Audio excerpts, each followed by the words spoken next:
Bonjour à tous et bonjour à vous qui ne me connaissez pas encore. Cette nouvelle vidéo aujourd'hui est une vidéo un petit peu spéciale puisqu'il s'agit d'une vidéo présentation de la chaîne. Je pense qu'il est quand même grand temps, après 6 mois de présence sur YouTube, une trentaine de vidéos et pratiquement 300 abonnés. En passant, merci, merci, merci. Il est quand même temps effectivement que je me présente, que je parle un petit peu de mes projets lecture, écriture, le pourquoi de la raison de ma chaîne YouTube, etc. Et pour cette vidéo de présentation, j'ai décidé de vous embarquer avec moi pendant toute une semaine. Vous allez suivre du lundi au dimanche mon quotidien, mon rapport au sport, mon rapport à l'écriture de mes romans, à mes lectures, à YouTube, enfin bref, à tout le reste. Alors si jamais vous êtes intéressé pour en savoir plus sur ma petite personne, cette vidéo elle est faite pour vous. Générique!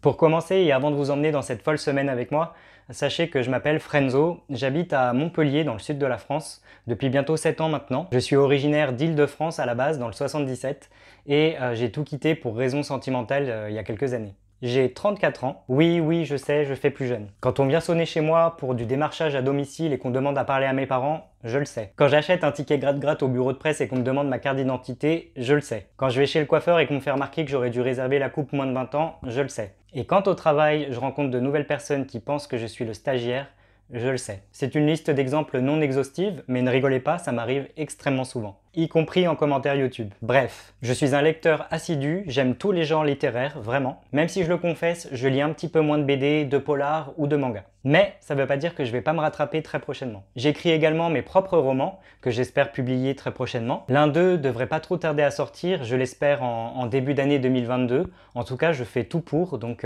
j'espère que ça arrivera bientôt. Mais là aussi, j'aurai le temps de vous en reparler d'ici là. Et vous allez en apprendre un peu plus dans la suite de cette vidéo en me suivant dans mon quotidien. Je vais vous parler un petit peu de mes romans. Voilà pourquoi il y a 6 mois, j'ai décidé de me lancer sur YouTube. Déjà pour échanger par rapport à mes différentes lectures, rencontrer des gens qui aiment lire et avoir leurs avis sur les livres que j'ai lus. Avoir aussi des retours avec des suggestions de livres à lire aussi, ça c'est top. Et pour bien sûr rassembler une petite communauté littéraire susceptible d'être intéressée par mes ouvrages un jour. Et oui, la promotion pour un futur auteur, ça ne commence pas le jour de la publication de son roman. Non. On n'agresse pas les gens avec une promo intensive en message privé, on ne leur copie pas des liens hyper impersonnels comme ça en message privé. On fait une promo en amont, on la prépare. Et c'est comme ça qu'on réussit, je pense, une bonne promotion quand on est écrivain. Je parle surtout des auteurs auto-édités qui ont tendance à négliger cette partie-là qui est pour moi vraiment fondamentale et très importante. Selon moi, il faut s'y prendre vraiment à l'avance avant de publier son premier roman ou même un autre roman, peu importe. Il faut s'y prendre à l'avance, se constituer un petit réseau, parler avec les gens le plus possible, échanger et essayer oui, de se constituer une petite base de lecteurs qui seraient potentiellement intéressés par nos romans. En tout cas, moi, c'est mon projet. Et si parmi mes petits abonnés YouTube et mes petits abonnés Instagram ou autres réseaux sociaux, il y en a même qu'un qui achète mon livre, j'estimerais que j'aurais réussi ma promo et j'aurais pas fait ça pour rien. Du coup, comme j'adore lire, cette chaîne, elle tombe un petit peu sous le sens. Elle me permet de parler avec des lecteurs, des auteurs, de faire plein de rencontres vraiment très sympas, que ce soit sur YouTube ou Instagram par exemple. Et c'est vrai que c'est tout bénef dans le sens où je prépare ma promo en amont et en même temps, je passe du bon temps. Même si, il faut le rappeler, ça demande vraiment beaucoup d'investissement personnel, surtout qu'à côté j'ai mon propre travail. Donc tout ça, c'est vraiment beaucoup de choses à gérer au quotidien, mais je ne vais pas me plaindre, je suis vraiment content. Double bref, maintenant vous en savez un petit peu plus sur moi, donc il est grand temps que je vous fasse découvrir un petit peu mon quotidien, donc c'est parti. Lundi matin, début de semaine, il faut se lever à 7 h, j'ai vraiment du mal, je déteste me lever tôt, je suis toujours hyper fatigué, mais j'enfile mes chaussons T-Rex, et puis c'est parti pour la journée.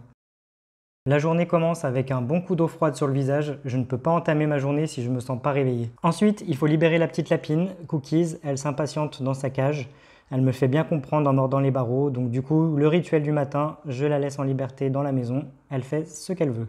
Ensuite, je me dandine très lentement vers la cuisine et je me prépare un thé, tout simplement parce que c'est ce que je bois le matin et je ne peux pas non plus entamer ma journée sans avoir bu mon thé. Aujourd'hui, ce sera la tasse Pikachu. Ouais, parce que c'est important de vous préciser que j'ai une tasse pour chaque jour de la semaine, donc on se fait couler de l'eau, je fais chauffer mon thé et je suis prêt. Pour le thé, c'est exactement la même chose, un différent tous les jours, comme ça permet de ne pas boire la même chose le matin. Et je choisis un fruit pour bien entamer la journée. Je m'installe et c'est parti pour 2 heures d'écriture de 7 heures à 9 heures du matin. Et vous pouvez voir à côté d'ailleurs mes autres PC professionnels, c'est mon petit bureau en télétravail. Mais le premier PC, c'est vraiment le PC perso pour justement écrire mes romans et c'est le matin que j'ai trouvé ma routine d'écriture, donc c'est le matin que j'écris.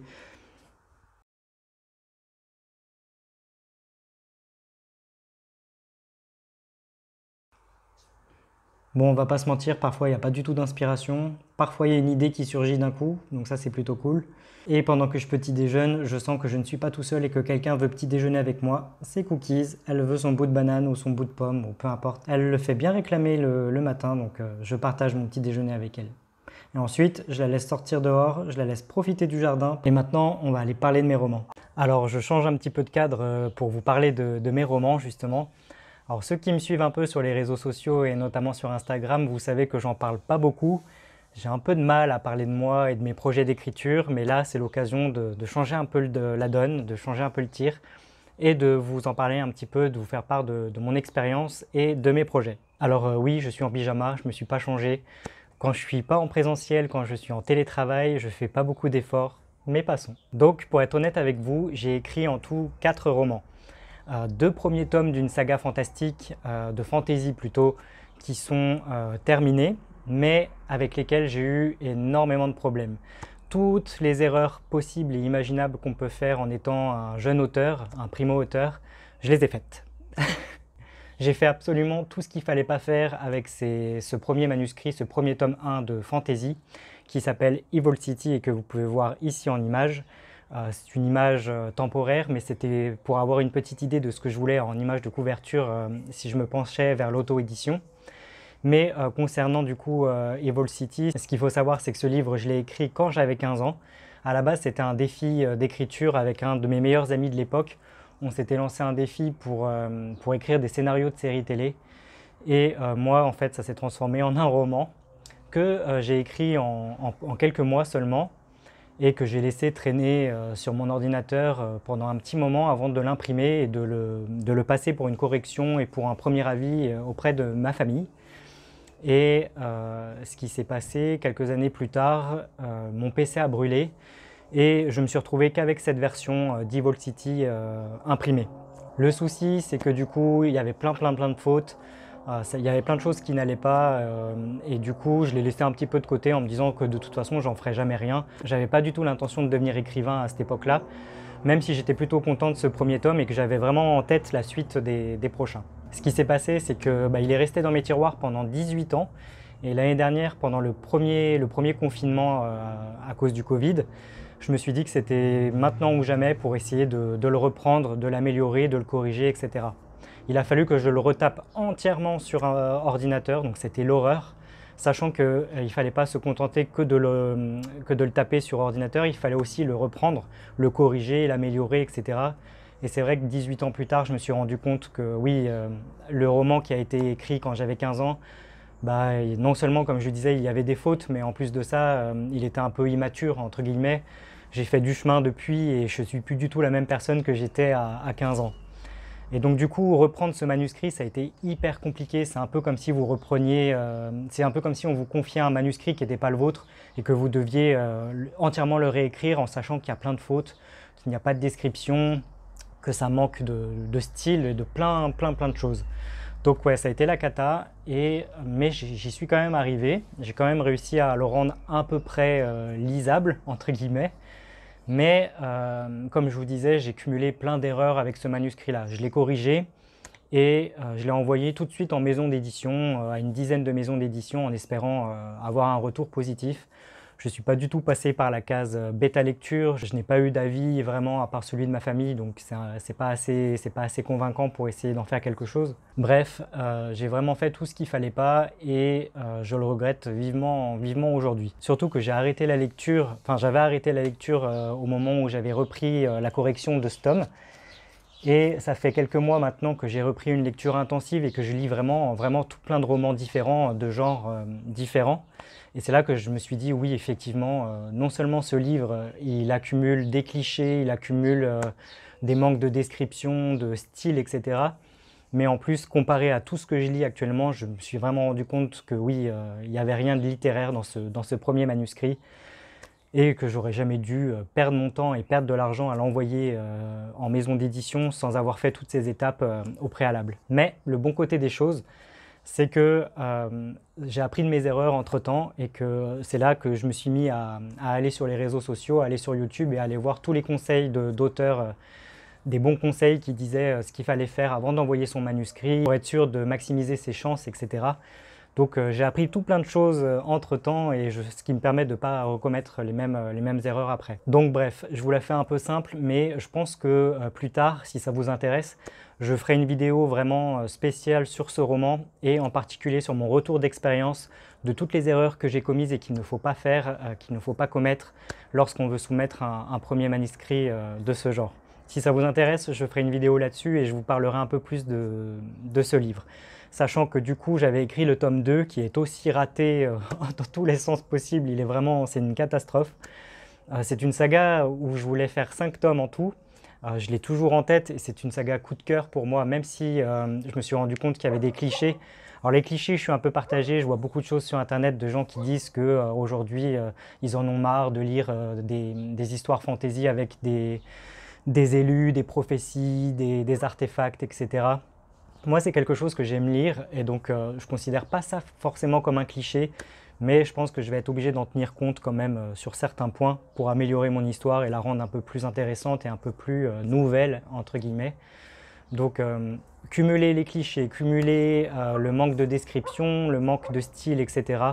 C'est vrai que cette saga-là, du coup, elle partait vraiment très mal, mais ça reste un coup de cœur pour moi, c'est mon bébé, c'est mon histoire que j'aime le plus au monde. Du coup, j'espère pouvoir la mener à bien un jour, mais je l'ai laissé de côté en attendant.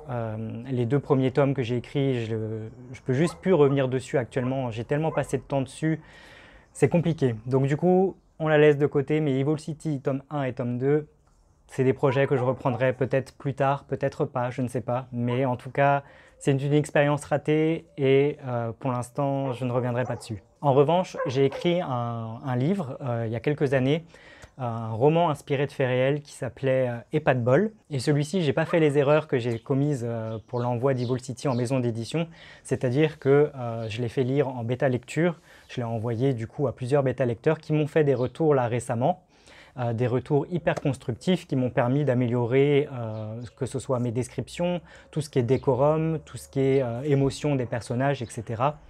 Et retravailler mon style, mes phrases, enfin tout ce qui me permet de m'améliorer. Donc j'ai tenu en compte tout ça et j'ai eu de super retours. Le roman, il plaît vraiment beaucoup. Du coup, j'aurais pas misé là-dessus étant donné que c'est un roman un petit peu autobiographique, entre guillemets, et que je pensais pas que ça allait intéresser grand monde. C'est un roman qui se passe dans une maison de retraite et c'est un jeune personnage qui s'appelle Elliot, qui a 18 ans et qui, en même temps que ses études, décide de travailler pour la première fois de sa vie. Il envoie son CV dans une maison de retraite et il est vite engagé pour les vacances d'été. Sauf qu'en arrivant dans cette maison de retraite, il va assister à des choses qui vont complètement le bouleverser et il va rester dans cette maison de retraite beaucoup plus longtemps que ce qu'il pensait à la base.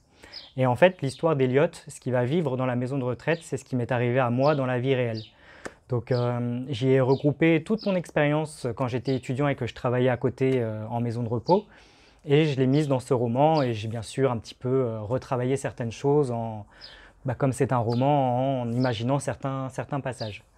Donc voilà, et ça du coup ça a quand même plu, parce que je ne m'attendais pas.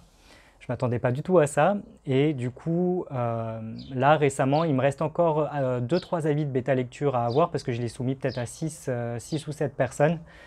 Et je pense que si ça continue comme ça, eh bien, ce premier roman sera probablement, le premier roman que je vais publier. Alors je ne sais pas encore si ce sera via une maison d'édition ou via l'auto-édition. Je vais essayer de lui donner sa chance en maison d'édition, donc je pense que d'ici août, je l'enverrai en maison d'édition, à quelques maisons, hein, pas un nombre inimaginable.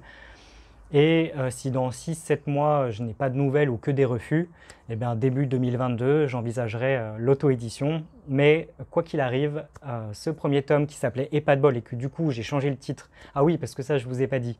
J'ai eu un retour de mes correcteurs et de mes bêta-lecteurs qui me disaient que le titre Et pas de bol ne correspondait pas vraiment bien à l'histoire et ne collait pas vraiment au sentiment des personnages et du message positif que le livre proposait. Moi j'aimais bien Et pas de bol parce que je trouvais que c'était un mot assez drôle. Et pas de bol. Mais peut-être que effectivement quand vous avez tout un tas de personnes qui ne se connaissent pas et qui vous font le même retour, je pense que c'est intéressant quand même d'en prendre compte. Donc j'ai opté pour un nouveau titre qui s'appelle Dans l'ombre des jasmins. Ce sera peut-être pas le titre définitif de ce roman qui se passe en maison de retraite, mais qui colle le plus pour l'instant. Disons qu'il est plus en écho avec le roman et ce qui se passe à l'intérieur. Il colle plus à l'histoire et même si c'est un titre un peu plus poétique et qu'on trouve un peu partout, parce que j'avais fait un sondage Instagram sur les titres d'ouvrages qui reprennent des titres avec des animaux, des fleurs, etc. pour faire passer un message un peu poétique. Et c'est vrai qu'il y a beaucoup de gens qui m'ont répondu en disant « Ouais, les titres de romans qui utilisent ce genre de système de poésie avec des fleurs, machin, etc. ça n'intéressait pas forcément tous les lecteurs. » C'est un titre provisoire, pour l'instant il colle bien à l'histoire et pour le soumettre à une maison d'édition, je pense que c'est pas trop mal de laisser Dans l'ombre des jasmins, en tout cas pour l'instant. Donc voilà, ce premier roman-là, j'espère, sortira bientôt. Ce sera probablement mon premier roman. J'aurai l'occasion de vous en reparler dans divers posts très prochainement. Donc voilà, mon quatrième roman maintenant, et je suis en train de l'écrire. C'est un drame fantastique et j'en suis au chapitre 8, là, au moment où je fais cette vidéo. J'ai prévu 13 ou 14 chapitres en tout, je ne sais plus. Mais j'avance plutôt bien, je suis à 65 000 mots pour l'instant. Ce sera un joli bébé à la fin, je pense. C'est une histoire qui me tient à cœur, qui parle de fantômes. J'en dis pas trop pour l'instant, mais j'en reparlerai en temps voulu. Je peux vous donner un petit résumé. C'est l'histoire d'un couple lesbien qui traverse les États-Unis en quête d'affaires paranormales. Et elles entraînent avec elles leurs enfants Lucas et Lily, 16 et 8 ans. Et un accident de voiture va les conduire à s'arrêter dans un petit village qui s'appelle Tonwood, perdu en pleine forêt, où ils vont découvrir plein de choses mystérieuses, des secrets gardés par les villageois et qui vont remonter à la surface. Enfin bref, pour vous donner un peu l'idée de ce que j'écris, c'est un peu ça. Et je dois dire que c'est vrai qu'en ce moment, quand j'écris ce livre-là, je me rends vraiment compte des progrès que j'ai fait au niveau de l'écriture. La lecture, ça m'aide, hein. Vous pouvez le voir sur internet, les gens qui vous conseillent de lire pour pouvoir progresser, bah, je pense pareil. C'est vrai qu'avoir repris une lecture intensive, ça m'a vraiment permis d'améliorer mon écriture et mon style. Et c'est vrai que quand je compare avec Evil City, eh ben, il n'y a pas photo, l'amélioration elle est vraiment là. Mais c'est beaucoup plus facile, pour moi en tout cas, d'écrire maintenant un nouveau livre, un nouveau roman, en ayant acquis toutes ces connaissances, que de reprendre un livre et de le recorriger alors que bah, j'y suis passé dessus je ne sais pas combien de fois et que je n'ai plus vraiment le cerveau apte pour ça. J'abandonne pas Evil City, je reviendrai peut-être dessus, mais en tout cas voilà, entre ces deux romans, ces deux tomes de fantasy qui sont un peu au placard, le roman, le troisième que j'espère publier très prochainement en maison de retraite, et celui que j'écris fantastique, drame fantastique, ben, vous avez une petite idée de ce que j'écris actuellement. J'espère que je suis assez clair. En tout cas, voilà, c'était pour vous faire un petit résumé de ce que j'écris et de ma routine d'écriture. Donc j'essaye d'écrire un petit peu tous les jours, ce qui n'était pas forcément le cas il y a quelques semaines.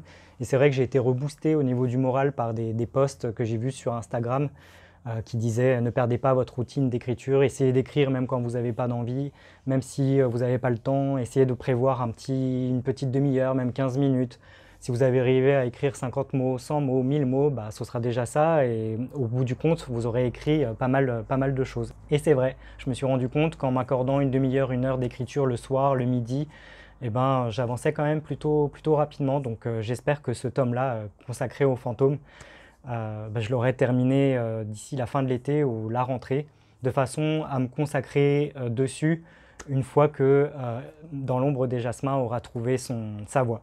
Voilà. Ensuite, une fois que j'ai passé mes 2 heures à écrire de 7 h à 9 h du matin, à 9 h, j'éteins mon premier PC et puis je m'installe sur mon bureau de travail. Du coup, j'ai 2 écrans pour pouvoir travailler et je me mets au travail du coup jusqu'à midi. Donc voilà, je vais avoir l'occasion de vous dire exactement ce que je fais comme travail dans les jours suivants dans la vidéo. Quand ça sonne midi et comme tous les midis, je vais nourrir les poissons dans mon jardin. J'ai une jolie petite marque que j'aime vraiment beaucoup et j'aime beaucoup les petits poissons qui sont dedans. Vous pouvez voir Jonas qui est le seul poisson jaune de mon bassin. J'aime beaucoup cette partie de mon jardin et c'est vrai que c'est agréable d'écrire et de lire juste à côté. Entre temps, je vérifie si Cookies va bien. Ça va Pépette? Tranquille la vie. Et à 13 h, je me mets à rebosser et ce jusqu'à 17 h. Et comme chaque lundi à 17 h sort ma nouvelle vidéo YouTube que je partage partout sur les réseaux sociaux. Ensuite, c'est parti pour de l'échauffement. Pendant que les gens commentent ma vidéo ou me laissent des commentaires sur les réseaux sociaux à propos de ma vidéo qui vient de sortir, moi je coupe les réseaux et je fais du sport, je m'échauffe et c'est le lundi après-midi et je me lance dans la musculation de 17 à 18 h. Le but de la musculation, et vous pouvez le voir, je ne suis pas hyper musclé, je suis plutôt fin, c'est de juste pour moi se maintenir en forme en fait, c'est tout.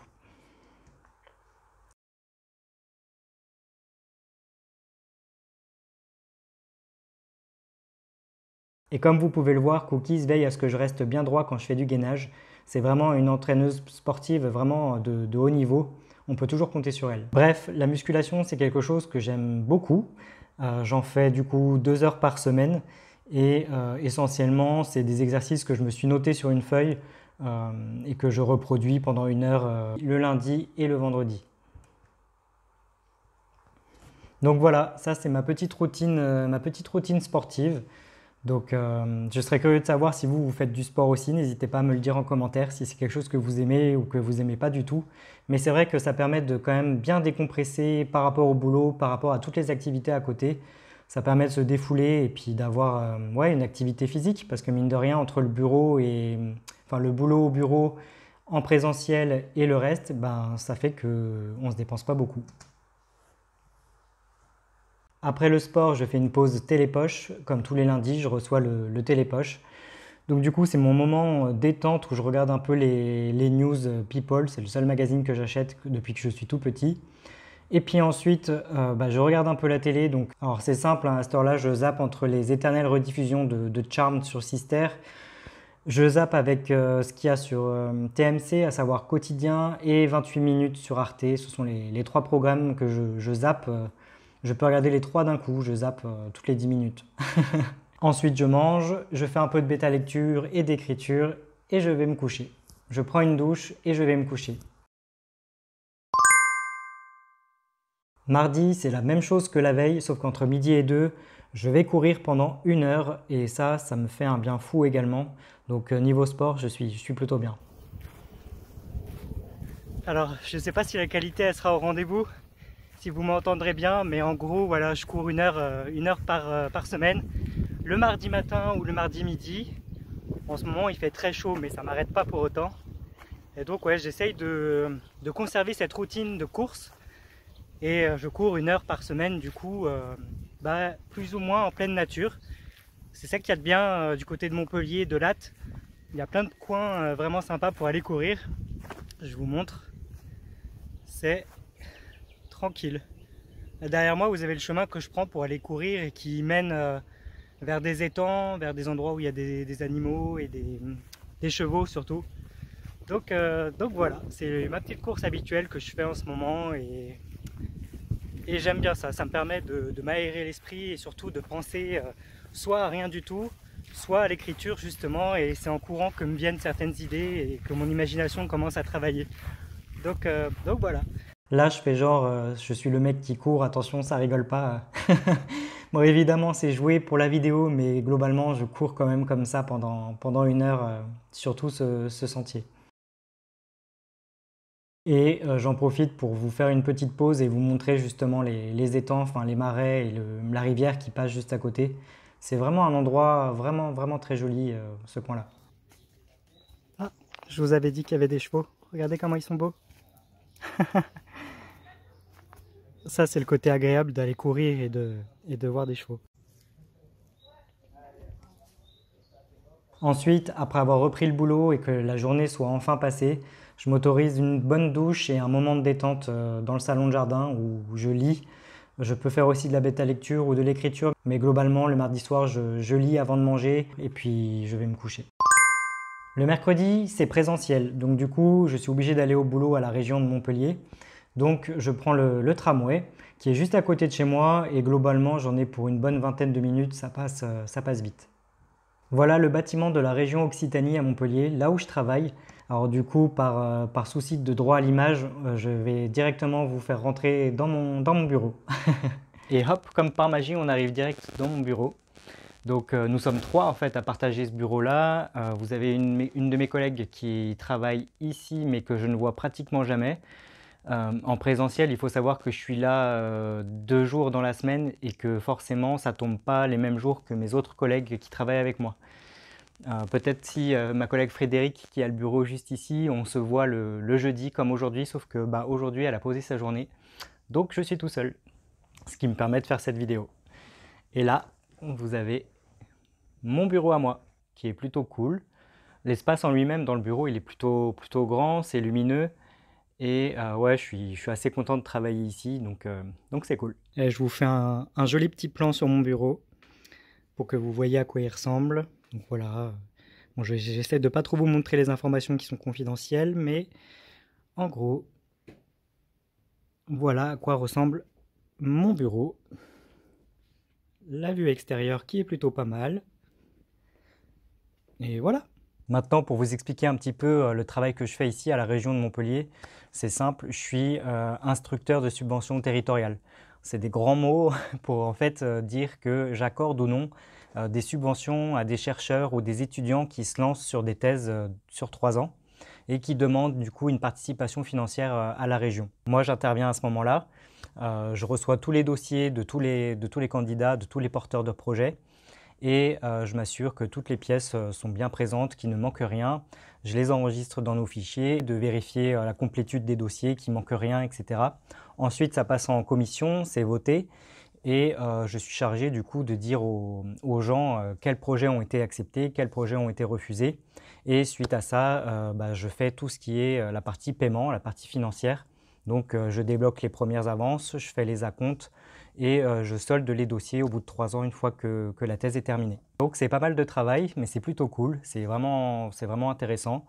Donc je me plais bien, c'est assez chouette, ça me prend pas mal de temps, donc ouais, ce boulot-là, du lundi au vendredi, c'est vrai que ça me coupe un peu dans mon écriture, dans mes lectures, c'est pas évident de s'organiser par rapport à ça. Mais je ne suis pas le seul, vous aussi sûrement, si vous écrivez ou que vous lisez, vous savez que mener de front une vie professionnelle à côté, une vie sociale, etc., c'est pas évident quand on a envie de se lancer dans des projets plus personnels à côté. Mais enfin voilà, je voulais vous montrer à quoi ressemblait mon petit bureau et ce que je faisais au quotidien, donc c'est mon travail. Donc voilà. Salut Team Chef, j'espère que vous allez bien, c'est Timo Chef et c'est un plaisir de vous parler aujourd'hui. Et aujourd'hui on se retrouve pour un entraînement pectoraux à faire en 5 minutes. Et oui, qui dit mercredi dit Thibaut InShape. Thibaut InShape, c'est ma routine du mercredi en rentrant du boulot. Je me regarde 2 vidéos de lui tous les mercredis pour faire des exercices pour se muscler les pectoraux et pour se muscler le fessier. Donc je vous mettrai en barre d'infos les 2 vidéos que je regarde tous les mercredis et que je pratique. Mais globalement, vous avez une idée de ce que je fais comme sport également le mercredi pour renforcer justement les muscles. Alors oui, vous l'avez remarqué, je suis en caleçon, mais parce qu'il fait vraiment très chaud en ce moment. Et pour faire le sport, je ne vais pas mentir pour la vidéo, non, je fais mon sport en caleçon. D'ailleurs, je sais pas si vous l'avez remarqué, mais j'ai changé de caméra. J'espère que la... Allez, on pense à bien serrer. Et 1, 2, et on revient. 1, 2, et on revient encore. 1, 2, et on revient. 1, 2, 3, et on revient. On pense à bien serrer les fesses fort en haut. 1, 2, 3. On va maintenir en haut. Les bras le long du corps. Allez, on est comme ceci. On serre. 1, 2, 3, et on redescend. Que votre boutique, entre le début et la fin d'entraînement, déjà il aura pris en volume. Ensuite, comme chaque mercredi, après une bonne douche après Thibaut InShape, je m'attaque au montage de ma publication Instagram du jeudi matin. Je la prépare la veille, c'est un post concernant ma lecture de la semaine. Alors aujourd'hui, je suis en présentiel et le midi, je suis obligé de quitter mon bureau pour laisser mes collègues tranquilles et pour pouvoir lire un petit peu plus tranquillement. Donc comme la région Occitanie c'est plutôt grand et que les bâtiments ils ont plein de bureaux, c'est pas difficile de trouver un petit espace tranquille à soi pour pouvoir se poser et lire pendant la pause déjeuner. Donc je suis dans cette petite salle des fois le midi quand en présentiel il y a des collègues. Donc c'est plutôt sympa, c'est plutôt calme, c'est vraiment même très très calme et ouais c'est plutôt agréable. J'espère qu'au niveau du son vous m'entendrez bien sur la vidéo parce que du coup j'ai pas mon micro. Je l'ai mis tout à l'heure mais ça grésille trop, je sais pas pourquoi, donc je l'ai enlevé. Donc, mais voilà, en gros, certains midis, je m'isole dans cette petite pièce, que ce soit pour faire de la bêta-lecture ou lire mes livres. Donc là, en ce moment, pour vous partager ma lecture de la semaine, ma lecture en cours, j'ai commencé le roman Auprès de moi toujours de Kazuo Ishiguro. C'est un roman qui m'a été conseillé en commentaire YouTube sous ma vidéo La Nuit des Temps. Et la personne qui me l'a conseillé m'a dit que c'était vraiment un roman vraiment magnifique, une belle histoire. Je l'ai commencé, c'est plutôt intéressant, c'est difficile à comprendre, enfin en tout cas le début pour se mettre dedans c'est un peu particulier, mais ça promet quand même d'être une histoire intéressante, donc j'ai hâte. Donc voilà, en ce moment je commence du coup Auprès de moi toujours, et pour une future critique YouTube qui devrait apparaître dans les prochaines semaines. Et aussi quand je lis pas, du coup comme je fais là à midi, ça m'arrive de faire aussi de la bêta lecture. J'ai commencé la bêta lecture il y a un petit moment déjà et j'ai reçu vraiment pas mal de projets différents et intéressants. Alors je peux pas trop en parler parce que j'ai signé un accord de confidentialité, ce qui est normal, mais j'ai eu beaucoup de projets comme des récits initiatiques, des BD, des recueils de poèmes, des récits de science-fiction ou fantastique. C'était juste trop bien. Et là en ce moment je suis sur un recueil de nouvelles et c'est tout aussi intéressant, c'est vraiment chouette. Et la bêta lecture, c'est vraiment bien pour ça parce que du coup, ça permet de découvrir vraiment des manuscrits où les auteurs ont vraiment mis tout ce qu'ils avaient, toute leur passion, tout leur cœur dans l'ouvrage. Ça permet d'en apprendre plus sur eux et je trouve ça vraiment trop bien. Et ça permet aussi de relever les points un peu négatifs et positifs pour l'auteur et pour soi-même. C'est-à-dire que quand l'auteur fait une erreur, fait une faute ou quelque chose comme ça, et ben c'est intéressant de lui en faire part, mais c'est aussi intéressant pour soi, pour justement ne pas commettre ses erreurs dans ses propres écrits. Donc ça aide vachement. La bêta lecture, c'est pas que dans un sens, c'est dans les deux. Et dans les points positifs, bah, c'est vrai que quand vous avez des ouvrages, enfin des manuscrits qui sont vraiment enrichissants, intéressants, avec des histoires incroyables, et bah, ça vous inspire, vous, dans vos propres écrits. Et moi, pour l'instant, je touche du bois, mais vraiment, toutes les bêta lectures que j'ai reçues, elles avaient toutes quelque chose de particulier. Et donc j'adore toujours autant en faire. Voilà, c'était pour la petite pause du midi entre mes lectures et mes bêta lectures. Alors le vendredi, je n'ai rien filmé pour la simple et bonne raison que c'est exactement la même journée que le lundi. Donc si vous voulez vraiment voir ce que je fais le vendredi, il vous suffit de revenir en arrière et de regarder la journée du lundi. C'est exactement la même chose, je suis en télétravail et j'ai la même routine que le lundi, donc voilà. Qui dit samedi, dit jour de tournage. Le samedi matin, c'est le moment où je tourne mes vidéos YouTube, comme vous pouvez le voir à l'écran. Donc j'ai mes petites fiches, je me filme pendant un certain temps. Et puis vient le montage de la vidéo, j'héberge le tout sur YouTube et je programme ma vidéo pour le lundi à 17 h. Donc faut pas croire, mais ça prend quand même pas mal de temps. Et c'est vrai que le samedi, quand j'ai pas d'activité de prévue, j'utilise quand même une bonne partie de la journée pour tourner mes vidéos, faire les montages et poster sur YouTube.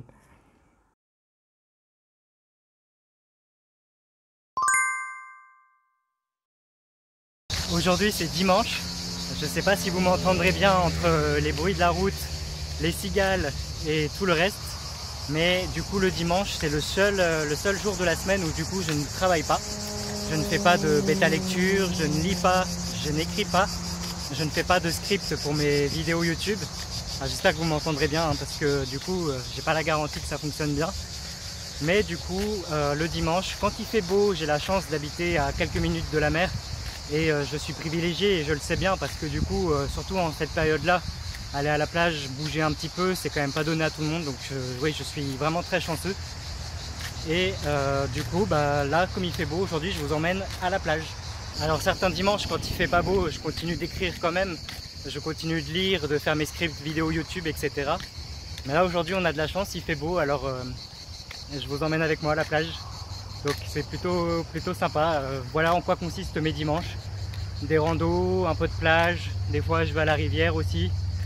Qu'est-ce que je peux faire d'autre le dimanche? Ouais, c'est des sorties entre amis. Bon là aujourd'hui je suis tout seul, mais en général ça se résume un petit peu à ça mes dimanches dans le sud de la France. Donc pour aller à la plage, il faut traverser les espèces de petites dunes de sable que vous voyez derrière moi, que vous voyez là aussi. Donc il faut grimper un petit peu et ça mène tout droit à la plage du Grand Travers à Montpellier, donc à Carnon. Voilà, c'est ici que je vais me baigner l'été. L'eau est plutôt bonne en ce moment, donc ouais, encore une fois, j'ai beaucoup de chance. Regardez comme c'est beau. On voit la plage d'ici, le ciel bleu, la mer bleue, les dunes.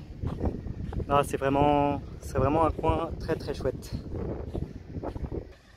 Et voilà, on arrive à la plage. Donc c'était vraiment très rapide. Premier week-end de juillet, donc il y a pas mal de monde.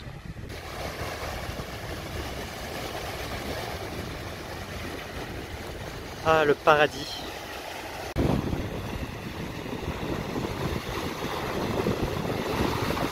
Et voilà, vous avez une petite idée du rythme effréné de mes semaines.